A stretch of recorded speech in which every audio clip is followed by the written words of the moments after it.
గత బీఆర్ఎస్ సర్కార్ అన్ని వర్గాలను మోసం చేసిందన్నారు బీజేపీ నేత ఏలేటి మహేశ్వర్ రెడ్డి. అసెంబ్లీలో రైతు భరోసాపై చర్చలో కేంద్రంపై కేటీఆర్ చేసిన విమర్శలకు కౌంటర్ ఇచ్చారు ఏలేటి.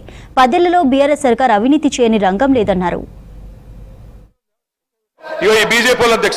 దేశంలో 14.5 లక్షల కోట్ల పెద్ద బడా వ్యాపారవేత్తల అధ్యక్ష వాళ్ళేమో మొత్తం సొమ్ములు ఎగవేసి బ్యాంకులను లూటీ చేసి పారిపోతారు అధ్యక్ష. వాళ్ళని పట్టుకునేటోడు లేడు, అడిగేటోడు లేడు. కానీ రైతు కాడికి వచ్చే వరకు రైతులు మొత్తం ఖజానా మింగేసినట్టు, వాళ్ళ వల్లనే ఖజానా దివాలా తీసినట్టు ఇలా మాట్లాడుతూ ఉన్నారు అధ్యక్ష. అప్పులు ఎగ్గొట్టి బ్యాంకుల నిండా ముంచేస్తుంటే వసూలు చేసే ధైర్యం లేని ప్రభుత్వాలు అధ్యక్ష. పోయి రైతే దొరికిందా మీరు రికవరీ? Thank you sir.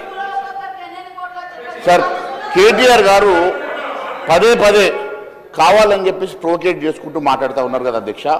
నిజంగా వారికి ఒకవేళ మాట్లాడాలనుకుంటే చర్చ పెట్టండి అధ్యక్ష. అన్నిటి మేము చర్చకు సిద్ధంగా ఉన్నాం. ఈరోజు సివిల్ సప్లైస్ గురించి మాట్లాడారు కదా, ఎఫ్సీఐ గురించి మాట్లాడారు కదా అధ్యక్ష. అతిపెద్ద స్కాము వారి హయాంలోనే మొదలైంది అధ్యక్ష.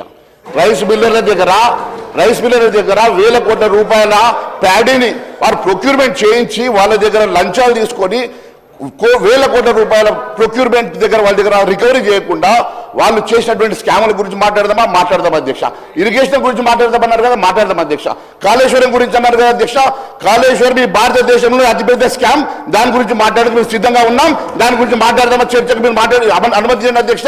ఇంకో వారం పెంచమన్నారు కదా, వారం పెంచండి. వారికి వారమే సమయం ఉందట, వారం పెంచండి.